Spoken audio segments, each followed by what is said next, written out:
नमो अरिहन्ताणं नमो सिद्धाणं नमो आयर्याणं नमो उवज्जायाणं नमो Louis सिव्वसाहुणम् ईसो पञ्चनमुक्कारो सर्वपावपणासनो मङ्गलानं च सव्वीसिं पद्मं पवै मङ्गलम् कमठे धरणेन्द्रिय च सूचितं कर्म कुर्वती प्रभुस्तुल्य मनोवृत्ति पार्श्वनाथ श्रीस्तमः कुन्दिन्दुकुकीटतुषारवन्ना सरोजहत्था कमले निसन्ना वायुसिरिपुत्रैव कहत्ता अंगूठे अमृत बसे अवधि तड़ा भंडार श्री गुरु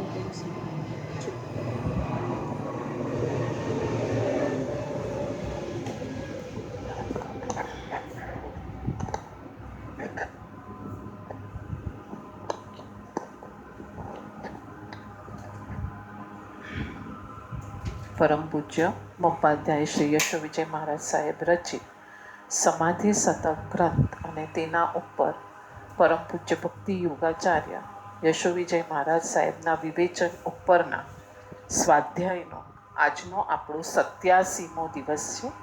87મો દિવસ છે આજે આપણો. અને ગાથા 98મી ચાલતી હતી. તેમાં આપણે ઉદાસીન ભાવ એની વાત આપણી ચાલે છે. 98મી ગાથામાં સરસ એક આપણને બોધ હતો.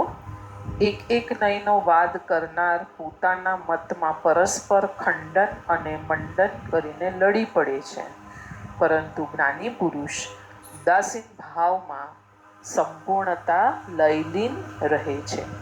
આ વાત આપણે કાલે જોઈએ. આજે આપણે થોડું ઉદાસીન ભાવ શું છે તેને આપણે જોવાનો પ્રયત્ન કરીએ. ઉદ્ધ એટલે ઉચ્ચે બેઠેલ, ઘટનાના પ્રવાહને માત્ર જોનાર, એમાં વહેનાર નહીં. ઘટનાથી પ્રભાવિત બન્યા તમે તો રતિ અને અરતિમાં ઘટનાને માત્ર જોનાર બન્યા તો ઉદાસીન ભાવમાં. જો આપણે ઘટનાથી પ્રભાવિત બનશું તો કાં તો રતિ ભાવ પ્રગટ થશે, કાં તો અરતિ ભાવ પ્રગટ થશે. પણ માધ્યસ્થ રહીશું તો ફક્ત શું આવશે? ઉદાસીન ભાવ. નયને એકાંગી દ્રષ્ટિકોણથી ધારનારી પદ્ધતિઓ અંદર સંઘર્ષ કરશે. નયને ખાલી એક પક્ષે જોશે, એકાંગી દ્રષ્ટિ રાખશે, સાપેક્ષ નહીં રાખે, બધાને સમાવિષ્ટ નહીં કરે તો શું કરશે? અંદર સંઘર્ષ કરશે. પરંતુ સાપેક્ષવાદની વિચારસરણીમાં શ્રદ્ધા રાખનાર જ્ઞાની પુરુષના ચિત્તમાં સર્વાંગી પણ રીતે સંપૂર્ણતયા ઉદાસીન ભાવ જ પરિણમશે. માધ્યસ્થ ભાવ કેટલું બધું મોટું કામ કરે છે. જ્ઞાનમાં કર્મનો ઉદય પણ જણાશે અને જ્ઞાનમાં હું આત્મા છું એ પણ જણાશે. બે વસ્તુ આપણા જ્ઞાનમાં જણાશે. જ્ઞાન કાંઈ એક વખત કર્મને બતાવવા જાય અને બીજી વખત જ્ઞાનને બતાવવા જાય એવું નથી. એક જ જ્ઞાનના અરીસામાં બે વ્યક્તિ દેખાય છે. કઈ બે વ્યક્તિઓ દેખાય છે? કર્મનો ઉદય પણ દેખાય છે અને સાથે સાથે જ્ઞાન પોતે પણ પોતાને જણાય છે. આ જ્ઞાન છે અને એમાં આ પ્રતિભાસે છે. આ એનું દર્પણ પડે છે. જો ઘણા બધા ઊંચા ગ્રંથોમાં આ વાતને આ રીતે સમજાવે છે. અત્યારે આ મારી સામે એક બુક પડી છે, તો એ બુક મારામાં પ્રતિભાસે કે મારામાં એન્ટ્રી લઈ લે? પ્રતિભાસે. એટલે કે બુકનું દર્પણ મારામાં પડે છે. તો એવી રીતના આત્મા અને કર્મ લગોલગ રહ્યા છે અને કર્મનો જ્યારે ઉદય આવે છે અને એમાં મેં જ પાડેલો એક રસ છે એ પણ ઉદયમાં આવે છે. એટલે શું કરે છે? એ જ્ઞાનમાં પ્રતિભાસે છે. કયા રૂપે? રતિ, અરતિ, એ બધા ભાવ. અને પાછું આપણું જીવત્વ, ચેતનત્વ, જ્ઞાનત્વ એની સાથે ભળશે. એટલે શું થાય છે? ત્યાં આપણને લાગે છે કે મેં કરી રતિ અરતિ. મેં કરી જ નથી, એ તો કર્મનો ડિપાર્ટમેન્ટ હતો. તું એમાં ભળી ગયો માટે તને લાગે છે કે તે કર્યું. તે રાગ કર્યો નથી, તે રતિ નથી કરી, તે અરતિ નથી કરી. તું તો માધ્યસ્થ ભાવે ફક્ત તારા જ્ઞાનને જો, એ જ તારો ડિપાર્ટમેન્ટ છે. એક વિચાર પદ્ધતિ કહેશે કે આત્મા નિત્ય છે, બીજી કહેશે કે અનિત્ય છે. પહેલી પદ્ધતિ કહેશે મારી વાત સાચી અને બીજી એનું ખંડન કરશે. સાપેક્ષવાદી ક્યાંય લડાઈ કરતા નથી. એ કહેશે દ્રવ્યની અપેક્ષાએ આત્મા નિત્ય છે અને પર્યાયની અપેક્ષાએ આત્મા અનિત્ય છે. કેમ કે પર્યાયમાં જ આખો આત્માનું જ્ઞાન, દર્શન, ચારિત્ર, સુખ બધું પર્યાયથી અનુભવાય છે. માટે 99મી ગાથા પર આપણે આવ્યા. 99મી ગાથા આપણે વાંચીએ છીએ. દો લરે તીકા ઇક પરે દેખન મેં દુઃખ નાહી. બહુ ફાઇન કે છે. દો લરે, બે જણ લડે છે ત્યાં ઇકર પરે એટલે માધ્યસ્થ રહી અને જો તમે નિરીક્ષણ કરશો તો દુઃખ નથી. ઉલટાનું તમારા ઘણા બધા સવાલના જવાબો ક્લિયર થતા જશે. એટલે બે જણ જ્યારે લડી રહ્યા છે ત્યારે માધ્યસ્થ ભાવે નિરીક્ષણ કરતા દુઃખ નથી. પછી આગળ ઉદાસીનતા સુખ સદન. શું કીધું? ઉદાસીનતા સુખ સદન, પરપ્રવૃત્તિ દુઃખ છાહી. જ્ઞાની આવી રીતના, એક સેકન્ડ, પેલા ઉપરની લાઈન આખો. દો લરે ત્યાં ઇક પરે દેખન મેં દુઃખ નાહી, ઉદાસીનતા સુખ સદન, પર પ્રવૃત્તિ દુઃખ છાહી. બરાબર છે. બે વાદીઓ જ્યારે લડે છે ત્યારે મધ્યસ્થ ભાવે નિરીક્ષણ કરતા દુઃખ નથી, પણ જ્યારે તમે તેનામાં પ્રવેશ કરો છો ત્યારે તમે કોઈ પણ એક પક્ષમાં જશો ને તો એ હઠાગ્રહ કદાગ્રહ શું કરશે? દુઃખ કરે છે. જ્યારે જ્ઞાની આવું નયવાદીનું સ્વરૂપ જાણીને ઉદાસીન ભાવ રહે છે કે બંને જ સત્ય છે. એ ઉદાસીનતા એ સુખનું ઘર છે. પરમાં પ્રવૃત્તિ કરવી એ દુઃખની છાયા છે. માટે જ્ઞાની પરમાં પ્રવૃત્તિ કરતો નથી. કેમ કે એ કર્મનો ડિપાર્ટમેન્ટ છે, કર્મનો ઉદય છે, કર્મનો રસ છે. પોતાનો રસ જ્ઞાન એનાથી આખો ભિન્ન છે. એટલે પોતે પોતાના જ્ઞાનને પકડતો જાય છે. આ નયવાદમાં એ ભળતો નથી, કેમ કે એમાં જવા માટે એને પૂરું પરમાં જવું પડશે અને જ્યારે એ પરમાં જાય છે ત્યારે એને દુઃખ અનુભવાશે. ચૈતન અબમોહી દર્શન દીજે. આ સ્વાનુભૂતિ માટેનું એક પદ છે. એને ચૈતન્ય દર્શન, ચૈતન્ય અનુભૂતિ શું થાય એની હવે વાત કરે છે. ચૈતન્ય દર્શન, સ્વાનુભૂતિ અને મોક્ષ સુખની પ્રાપ્તિ. ચૈતન્યના દર્શન દ્વારા સંસારનો અંત આવે છે. એ માટે ની વિધિ મહોપાધ્યાયજી યશો વિજય મહારાજ સાહેબે એક પદમાં બતાવી છે. ગાથા જે આપણી છે એ અલગ છે. આ કોઈ સજ્જાઈ વગેરેનો પદ છે એ અહીંયા ટાંકવામાં આવેલું છે. આપણે વાંચીએ. સબ મેં હૈ ઓર સબ મેં નહીં. બહુ ફાઇન. આ અહિંમતા મુનિની સચ્ચાઈમાં બી આવી રીતના જ આવે છે કે હું બધાને નથી જાણતો, નહીં, હું એકને નથી જાણતો પણ બધાને જાણું છું. માટે મારે એકને જાણવું છે. તો માં કે તારે શું કરવું છે એકને જાણીને? તો કે મારે એકને જાણીશ તો બધું મને જણાવીશ. તો કે તને બધું તો હમણાં ખબર છે ને, આને ગાય કહેવાય, એને ભેંસ કહેવાય, ઝાડ કહેવાય. તો કે ના, એવી રીતના ન હોય. આટલા નાના 8 વર્ષના એ મુત્તા મુનિને પાછલા ભવની સાધનાથી આટલું પકડાઈ ગયું કે બધાને જે જાણે તે એકને નથી જાણતો, જે એકને જાણે છે તે બધાને જાણી લે છે, જણાઈ જાય છે, પ્રતિભાસે છે, ઝળકે છે. એને જાણવા જવું પડતું નથી. કાલે આપણે જોયું ને, કર્તૃત્વ બુદ્ધિ જ્યારે છૂટે છે ત્યારે જ્ઞાતા દ્રષ્ટા ભાવ કેળવે છે ને જ્ઞાતા દ્રષ્ટા ભાવ બી છૂટશે કે હવે હું જોઉં છું, કર્મને અલગ જોઉં છું, જ્ઞાનને અલગ જોઉં છું, તો એ શ્રેણી નહીં મંડાય. એ છૂટી જાય છે તો કેવળ જ્ઞાન પ્રગટે છે અને કેવળ જ્ઞાનમાં તો આખું જગત એને જણાય છે. સબ મેં હૈ ઓર સબ મેં નહીં, તું નટ રૂપ એકલો. आप स्वभावे विभावे रमतो, તું ગુરુ ઓર તું હી ચેલો. એટલું ફાઇન કીધું. અર્થ જોઈએ. અહીંયા સાધકની સાધના બતાવી છે. સાધક ઉપયોગ રૂપે પોતાની પાસે રહેલ પદાર્થમાં હોઈ શકે, પણ મૂર્છા રૂપે તેમાં ન હોય. સાધક સ્વભાવમાં રમે ત્યારે ગુરુ. અહીંયા પેલા ઉપરની લાઈન શું કીધી? સાધક ઉપયોગ રૂપે પોતાની પાસે રહેલ પદાર્થમાં હોઈ શકે. પોતાની પાસે કયો પદાર્થ છે સાધક પાસે? આત્મા.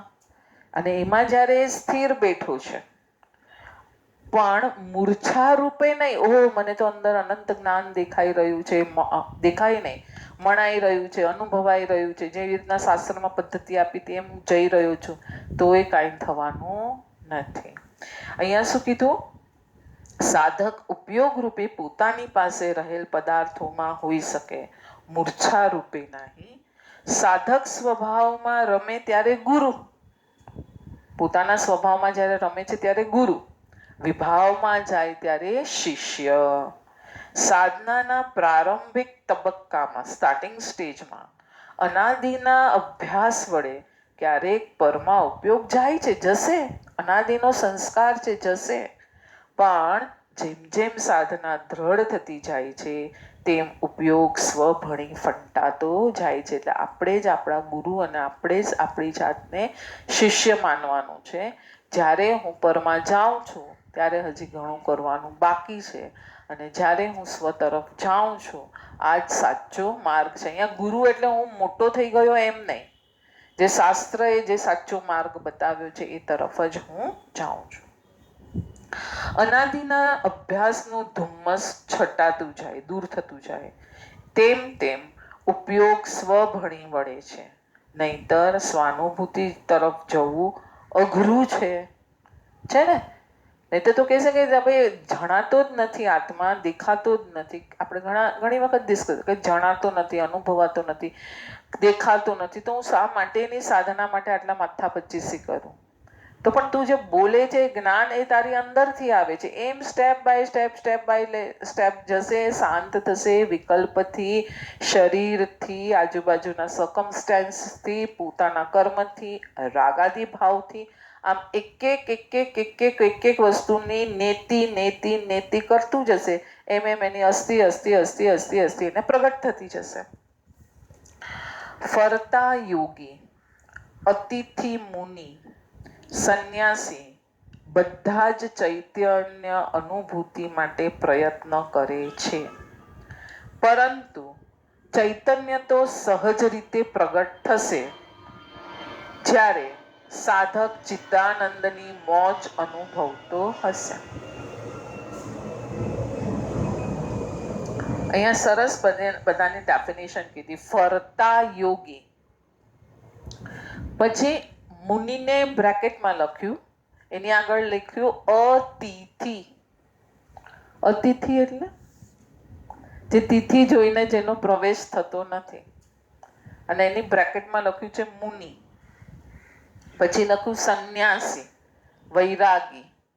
બધા ચૈતન્ય અનુભૂતિ માટે પ્રયત્ન કરે છે, પરંતુ ચૈતન્ય તો કેવી રીતના થશે? સહજ રીતે પ્રગટી જશે.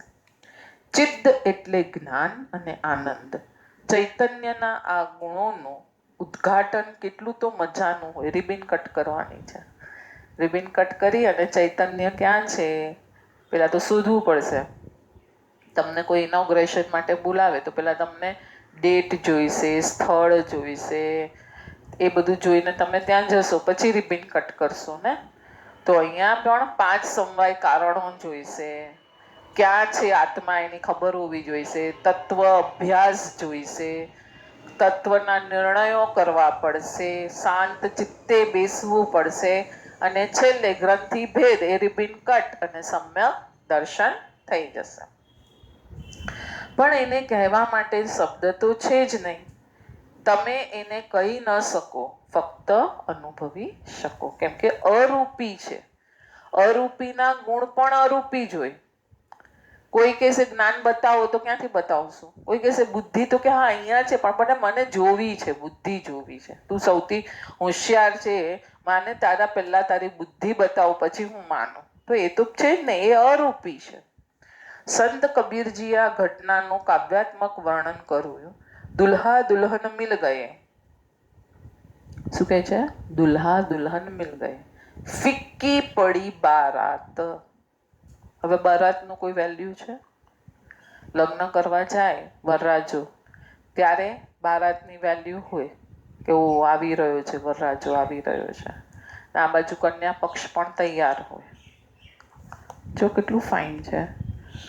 પુરુષ અને પર્યાય, આમાં સાંખ્યમાં કે ચારવાકમાં, મને એક્ઝેક્ટ ઉપસ્થિત, ચારવાકમાં તો નહીં, લગભગ સાંખ્ય મતમાં જ, પ્રકૃતિ અને પુરુષ આનું મિલન થઈ જાય એટલે બધું સમાપ્ત થઈ જાય. એ લોકો એ રીતે જ બતાવે છે. અહીંયા વરરાજો જ્યારે આવે છે ત્યારે બધા કેટલા નાચ કૂદ ને બધું ચાલતું હોય છે, અને કેટલું સ્ટેટસ બી હોય કે ઓ અમે તો વર પક્ષના છીએ. અને હવે જ્યારે વર અને કન્યાના લગ્ન થઈ જાય છે પછી શું હોય છે? કાંઈ જ નહીં. હવે કન્યા રડતી જાય છે, કેમ કે હવે પર્યાયની કોઈ વેલ્યુ ન રહે. એ આખી બની ગઈ વરમય. વરમય બની ગઈ એટલે શું થયું? પોતાનું આખું અસ્તિત્વ નદીએ સમુદ્રમાં મળાવી દીધું. હવે નદી નદી રૂપે રહી નહીં, આત્મા જ આખી બની ગઈ. આખો દરિયો જ નદી બની ગયો, આખો દરિયો નદી બની ગયો, અને નદી દરિયામાં સમાઈ ગઈ. તો હવે કોઈનું આજુબાજુ વેલ્યુ રહી નથી. ચૈતન્ય જ્યારે સ્વાનુભૂતિમાં મહાલે છે ત્યારે બહાર ચુપ્પી જ હોય છે, પણ ભીતર ઉત્સવ જ ઉત્સવ હોય છે. ચૈતન્ય અનુભૂતિ માટે તપ, સંયમ, ક્રિયા કેટલું કર્યું? ઘણું ઘણું. પણ એ દ્વારા જો એ મળે તો બરાબર. હવે અહીંયા થોડી વ્યવહાર નહીં પણ પ્રધાનતા કરી અને સમજાવી રહ્યા છે આપણને કે ચૈતન્ય ભૂતિ માટે તમે તપ કર્યું. આજે 14 છે, તમે એકાશનું કર્યું, તો શેના માટે કર્યું? શેના માટે કર્યું એકાશનું? પ્રભુની આજ્ઞા છે. પછી પ્રભુની પહેલી આજ્ઞા તો મિચ્છમ પરિહરત રસમત્તમ. તો ચૈતન્ય અનુભૂતિ માટે મેં કર્યું છે કે ભાઈ આટલા બધા ટાઈમ ખાવામાં જાત, ઇન્દ્રિય ને પોષણ મળત, ઇન્દ્રિય પ્રમાદ કરત, તો એના કરતા હવે અત્યારે હું આ તપ કરી, ખાવાનો ટાઈમ બચાવી અને મારી ચૈતન્ય અનુભૂતિ માટે ટાઈમ કાઢું. સંયમ, ક્રિયા કેટલું કર્યું? કેટલા વ્રતાદી લીધા? ઘણું કર્યું. પણ એ દ્વારા જો એ મળે તો જ બરાબર. સાધના તેને જ કહેવાય જે સાધનની પ્રાપ્તિ, સાધ્યની પ્રાપ્તિ કરી આપે. સાધન તેને જ કહેવાય. ચાવી કોને કહેવાય?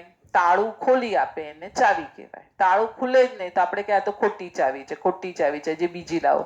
ઝુમખું હોય 5-6 ચાવીનું, અને હવે કઈ ચાવી છે આ તાળાની ખબર નહીં, તો આપણે ફેરવ્યા રાખીએ કે નહીં? હવે આ ચાવી, હવે આ ચાવી, હવે આ ચાવી. એ જ રીતે સાધના તેને જ કહેવાય, સાધન તેને જ કહેવાય જે સાધ્યને મેળવી આપે. ચૈતન્ય અનુભૂતિ તપ, સંયમ, ક્રિયા વડે ન થાય તો અંતર સ્તરમાં તોષ આનંદ પ્રગટતો નથી. એકદમ સુપર, આપણે કહીએ ને, જે પ્રભુએ કીધું છે એ રીતે જ્યારે તમે કરશો તો અંદર એકદમ ઉત્કૃષ્ટ કક્ષાનો આનંદ પ્રગટતો નથી.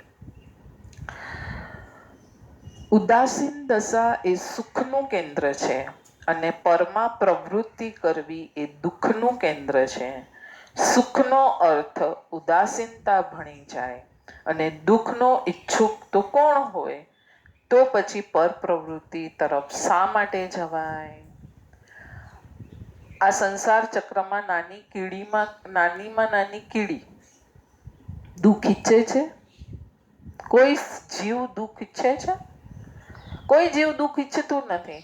તો પછી તું જ્યારે કોઈ બે જણ વાદ કરે છે, એમાં તું સહભાગી થાય છે, એનાથી તને વિકલ્પો ઉત્પન્ન થાય છે, અને પેલાને ખોટો ઠરાવવા અને હું સાચો છું એ પકડવા માટે તું કેટલા બધા વિકલ્પ અને દુઃખને અનુભવે છે. તો અહીંયા સરસ કીધું કે જે જીવ સુખના ઈચ્છુક છે એ શા માટે પરમાં જઈને દુઃખને અનુભવશે? એકદમ સિમ્પલ લેંગ્વેજમાં સમજાવી દીધું.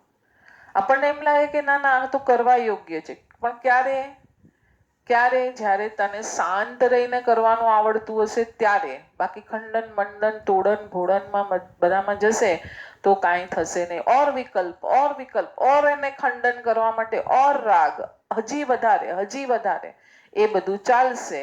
ઉદાસીનતા તો એક બાજુ રહી ગઈ, અરતિ ભાવ ક્રોધ વગેરે પ્રવેશી જાય છે. આપણને એમ લાગે કે ના ના ના હું તો ડિસ્કસ કરું છું, પણ અંદરના ભાવો ચેક કરશો તો ખબર પડશે ક્રોધ આવીને ઊભો જ છે. માન માયા લોભ આ કસાય જ કરાવે છે બધું, બીજું કોણ કરાવે છે? જ્ઞાન થોડી કરાવશે, જ્ઞાન તો પ્યોર છે. અંદર બધા રતિ અરતિ ભાવો જે છે એ કશાયના ફ્રેન્ડ છે, તો કશાય તો આવીને પહેલા ઊભો રહ્યો, પછી તમને હાસ્ય રતિ અરતિ કરાવડાવ્યું.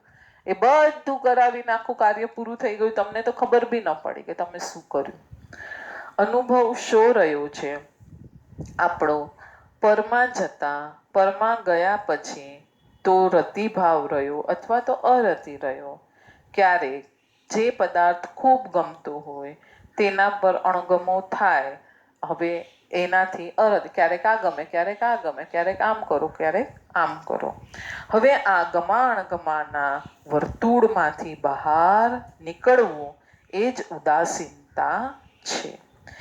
બે વાદીઓ લડે ત્યારે એક હારશે અને એક જીતશે, પણ મધ્યસ્થ ઉદાસીન વ્યક્તિ નિર્લેપ ભાવે આ ઘટના જોઈ શકશે, કારણ કે એને ખ્યાલ હતો કે આ બનવાનું જ હતું. અપેક્ષા એ બેઉ સાચા છે, માત્ર પોતાનો આગ્રહ જે તીવ્ર હતો એ આગ્રહ છેદાતા અહંકારને થાપટ લાગતા પીડા થઈ છે. અંદર ક્રોધ માન માયા લોભને થાપટ લાગે છે એટલે ઓર સામે ડિફેન્સ આપે છે. બંને સાચા જ હતા, માત્ર એનો એક આગ્રહ હતો અને એ આગ્રહને એમ માનતો હતો કે હું સત્યનો પક્ષ રાખી રહ્યો છું, પણ એ સત્યનો પક્ષ ન હોતો પોતાના અહંકારને થાપટ લાગે છે એટલે ઓર જોરથી એ સામે એનો સામનો કરવા જાય છે. આપણે જોઈએ છીએ આ ચાલે જ છે ને અંદર. ક્યારેક કોક સાથે વાદ વિવાદ થાય ત્યારે આપણે માધ્યસ્થ રહીને જુઓ આપણી જાતને શું થાય છે. સુમી ગાથા 100 સુમી ગાથા પર આપણે આવ્યા. ઉદાસીનતા સૂરલતા, સમતા રસ ફલ ચાખ. શું કે છે? સૂરલતા કલ્પ વૃક્ષની વેલી છે. સૂર એટલે દેવો, અહીંયા કલ્પ વૃક્ષ. હવે એ કેવી છે? કલ્પવેલી છે. તો તું એને ચાખ. પર પે ખન મે મત પરે, પારકાઓના માં જોવામાં ન જા, નિજ ગુણ નિજ મેં રાખ. શું કીધું? ઉદાસીનતા એક કલ્પવેલી છે, તેના સમતાના રસ રૂપ જે ફળો તને અત્યારે મળી રહ્યા છે એને ચાખ. દ્રષ્ટિ પરને જોવામાં ન રાખો, પોતાના ગુણને જ જોવા છે. પોતાની અંદર પોતાના ગુણો જ છે તો એ જ જોઈએ, પરને ન જોઈએ. જ્ઞાનસારમાં પરના દોષ જોવાનું ટાળ એમ કે છે, પછી પરના ગુણ જોવાનું ટાળ એમ પણ જ્ઞાનસારમાં માધ્યસ્થ અષ્ટકમાં 16મા અષ્ટકમાં આપ્યું છે. સુપર આપ્યું છે ત્યાં. કેમ પરના ગુણને જોવાનું પણ ના પાડે? પહેલા સ્ટેજમાં પરના દોષને જોવાની ના પાડી, પછી એ પરદોષ નથી જોતો. હવે એની સાધકની સ્ટેજ વધી ગયું છે, હવે બધામાં એને ગુણ જ દેખાય છે. તો હવે પાછા ગુરુ તો જ્યાં સુધી કેવળ જ્ઞાન ન થાય ને ત્યાં સુધી એ ક્રિયાને ચોકડી જ મૂકે. હવે એ કહેશે કે હવે મને તો કોઈનામાં દોષ દેખાતા જ નથી, બધામાં ગુણ જ દેખાય છે, તો હવે એ જોવાનું છોડ. કેમ? પર જ છે ને, આખરે સ્વ તો નથી ને. એ જે એનામાં છે તારામાં છે, તું એનામાં તારામાં જ્યારે જોશે તો તારો પ્રોગ્રેસ છે. અરે એના દીકરાને 100% 100/100 આવ્યા, એના દીકરાને 100/100 આવ્યા, એના દીકરાને 100/100, તો આપણા દીકરાને 100/100 આવી જશે? આવી જશે? કોઈ કાળે નહીં આવે. તો એનામાં આ જે ગુણોનું ઉભાર થયો, આવિર્ભાવ થયો, પ્રગટી ગયું, એને આપણે જોયું હવે એ જ ગુણ તો મારી અંદર છે, તો એનો પ્રયત્ન તું અંદર જશે તો થશે ને. તું એના ગુણોને જોઈને બેઠો રહેશે તો કે તારી અંદર કાંઈ જાદુ નથી થવાનું. ખ્યાલ આવે છે? એટલે અહીંયા બહુ સરસ કીધું કે ઉદાસીનતાની જે તને વેલી ઉગી રહી છે એનો તો રસ અને એના ફળને તું ચાખ. હવે પરમાં તું ક્યાંય ન જા, ક્યાંય જા જ નહીં. તું પોતાના ગુણોને જો અને પોતાની અંદર પોતાના જ ગુણ હોય, બીજાના ગુણ પ્રવેશી શકે નહીં. એક દ્રવ્ય બીજા દ્રવ્યને કાંઈ લેન દેન કરી શકે, આપી શકે કે લો ભાઈ એક્સચેન્જ કરો. પર પદાર્થને જ આપણે એક્સચેન્જ કરી શકીએ. આ જોજો બહુ મોટી વસ્તુ છે. શેમાં આવ્યું હવે મને અત્યારે યાદ નથી. આનંદગંજીના જે સ્તવન કરી રહ્યા છીએ એમાં આવ્યું, કયા ટોપિકમાં આવ્યું હવે મને એક્ઝેક્ટ અત્યારે ઉપસ્થિત નથી. કે દાન આપણે ક્યારે કરી શકીએ? કોઈ વસ્તુનું દાન ક્યારે કરી શકીએ? તમારી પાસે એક્સેસ થાય છે તો જ તમે કરી શકો. પુણ્ય શ્રાવક છે તો એ જેટલું કમાય છે એટલું જ આખું વપરાઈ જાય છે. અને એમાં પાછા એક જણને ભોજન કરાવી શકે છે, 50 જણને તો કરાવી નથી શકતા. બરાબર છે? એમ 50ને નથી કરાવતા એ મારે નથી પકડાવવું, અહીંયા આપણે બીજું કંઈ પકડવું છે. એટલે બરાબર સમજીને આ દ્રષ્ટાંત સમજો. એટલે મારી પાસે કંઈક વધારાનું છે, મારું ભરણ પોષણ થઈ ગયું, અથવા તો મેં મારામાં કરકસર કરી અને હવે દાન દીધું. મારા પપ્પા બહુ કહેતા, જે પોતાનામાં સાંકડો થઈ શકે ને એ પરમાં એ જ ઉદાર થઈ શકે. જે પોતાનામાં ઉદાર હોય ને એ પરને દેવામાં ગણતરીઓ કરશે, વિચાર કરશે, આ કરશે, તે કરશે, કેમ દેવાય, શું દેવાય, કેટલું દેવાય, બધા કેલ્ક્યુલેશન આવશે. પણ પોતાના માટે વાપરવા છે તો કે ના, આટલા તો વાપરવા જોઈએ મારે મારા માટે. મારે મારી આ દવા કરાવી છે કોઈ બી XYZ તો બેસ્ટ ડોક્ટર જોઈએ. હવે કોઈ સાધર્મિક છે તો એને શું તમે બતાવશો? ભાઈ કીકાભાઈમાં જઈને તમે બાયપાસ કરાવો, પણ મારે કરાવવું છે તો ખ્યાલ આવે છે? એટલે આપણામાં તો કેટલા દ્રષ્ટાંતો છે. આપણામાં ભીમો કુંડલિયા વગેરેના કેટલા દ્રષ્ટાંતો છે. ફાટેલા થીગડાવાળા પેલા શેઠો નીકળ્યા છે 12 વર્ષના દુકાળ વખતે ધન પેલું લેવા, તો કે આ ફાટેલા કપડાવાળો શું આપવાનું છે, ખોટો ટાઈમ પાસ કરી રહ્યો છે આપણો. પછી કે છે ચલો નીચે ભંડકિયામાં, અને જુએ છે તો છક થઈ જાય છે. એટલે જે જીવો પોતાનામાં પોળા હોય એ બીજામાં હંમેશા કંજૂસ હોય. આ આદિકાળથી છે. આ વસ્તુ અહીંયા પણ એ જ આવે છે કે જે પોતાના ગુણોને જુએ છે અને એનાથી આનંદિત થાય છે. હા, આપણે શું વાત થતી હતી કે મારી પાસે કંઈક વધ્યું, હવે હું બીજાને આપીશ. પ્રભુને કેવળ જ્ઞાન થઈ ગયું, આખા ગુણો બધા ઉભરાયા, બધા જેટલા છે એટલા બધા દેખાઈ રહ્યા છે, મણાઈ રહ્યા છે પ્રભુને. એ હવે બીજાને આપશે. અરે બહુ છે, હવે તો આ બહુ થઈ ગયું, હવે આ બહુ થઈ ગયા ગુણો, ભાઈ તમે થોડા લો, હું થાકી ગયો એને માણીને. ખ્યાલ આવે છે? દાન શેનું કરી શકાય? પકડાયો પોઈન્ટ? દાન પર પદાર્થનું જ તમે કરી શકો. સ્વગુણ તો બધા માણવાના છે ને. માણસે કાંઈ થાકતો નથી, એક સમય માટે થાકતો નથી, કેમ કે પોતાની વસ્તુ છે. ખ્યાલ આવે છે? એટલે અહીંયા બી એ જ કીધું કે પરના ગુણોને તું જોવાનું બંધ કર. હવે પહેલા સ્ટાર્ટિંગમાં જોવાના કીધા ગુરુએ, પણ હવે તારી અંદર જ એ માલ છે એને તું જો. આગળ જઈએ છીએ. હું છું અવિનાશી, જ્ઞાન અને આનંદમાં મહાલનાર, સહજતાની ધારામાં વહેનાર છું. પૂતગલનો ખેલ તો વિનાશી છે, હું અવિનાશી છું. લાગે છે કે પૂતગલ વિનાશી છે અને આપણે અવિનાશી છે એવું લાગે છે? તો તું પૂતગલને સાચવત જ નહીં, કેમ કે ખબર જ છે આ ખતમ થવાનું જ છે કોઈ પણ કાળે. પૂર્વ ગુણ વૈભવથી મંડિત હું છું. પૂર્ણ ગુણ વૈભવથી, બહુ ફાઇન શબ્દ. પૂર્ણ ગુણ વૈભવથી હું મંડિત છું. હું શેનાથી બનેલો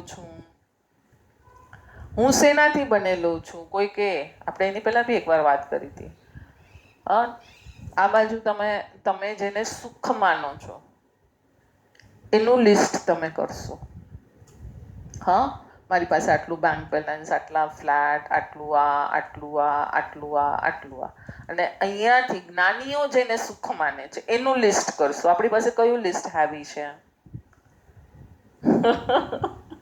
આપણી પાસે તો સુખ સગવડોનું લિસ્ટ છે. હા, તો એ તો પર પૂતગલ કહી દીધું, નાશવંત કહી દીધું. અહીંયા એ જ કીધું કે આ બધું પૂતગલ તો તારું વિનાશી છે.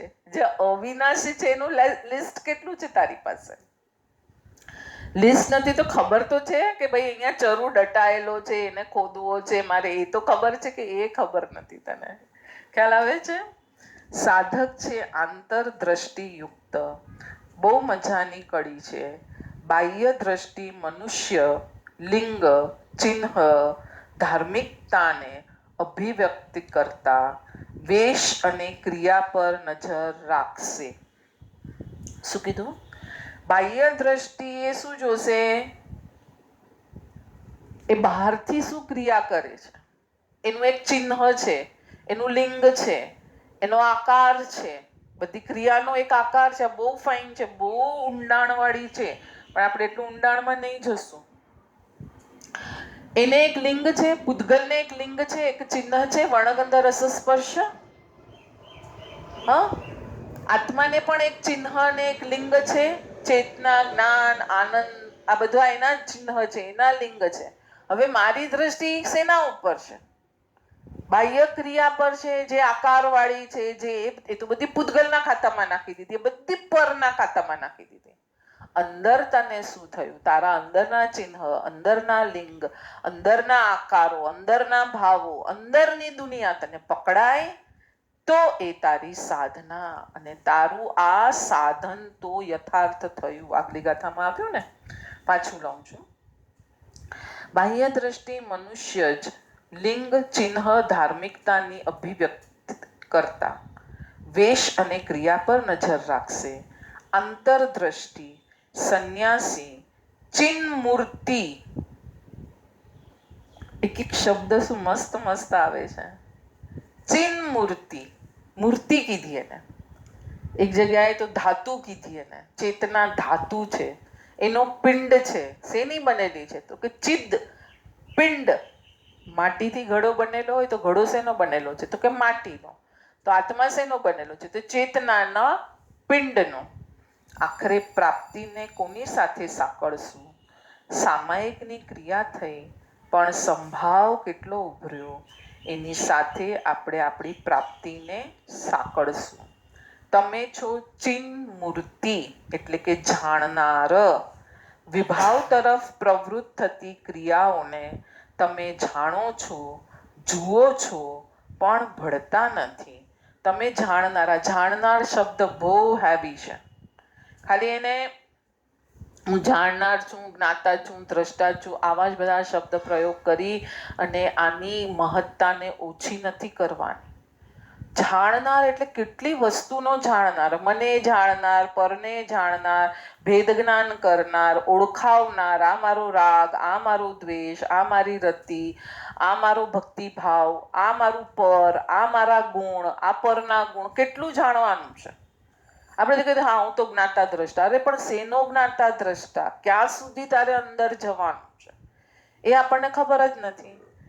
વિભાવ તરફ તમે જાઓ છો ત્યારે પણ એને જાણો છો, જુઓ છો, પણ ભળતા નથી. સાધકની ખાવાની ક્રિયા પણ કઈ રીતે થાય? સાધકનું શરીર ખાય, સાધક એને જુએ છે. શરૂઆત જોવાની શુભથી થઈ છે. જુઓ, એ જ સ્ટેપ્સ અહીંયા આવશે. શરૂઆત શું થશે? જોશે ને એને કે હા આ ખવાય છે અને પૂતગલના પિંડો શરીરમાં જઈ રહ્યા છે. ભોજનની ક્રિયા સમયે સાધક કોઈ કડીને મનમાં ગણગણાવશે, તેની અનુપ્રેક્ષા કરશે. મન સ્વાધ્યાયમાં રહ્યું અને ભોજનની ક્રિયા શરીરના સ્તર પર રહી ઉપયોગને માત્ર જોવામાં લઈ જાય. તમે માત્ર જોઈ રહ્યા છો. તમે છો જાણનાર, તમે છો જોનાર, તમે છો જ્ઞાયક. કેટલા બધા શબ્દ વાપર્યા. તમે છો ચિન્મૂર્તિ. બધાના અર્થ અલગ અલગ થાય છે. એટલે કે અર્થ તો એક જ છે છેલ્લે, પણ જ્યારે જે પ્રસંગે જે અર્થ થવો જોઈએ ને એ પ્રમાણે એને બેસાડવાનું છે.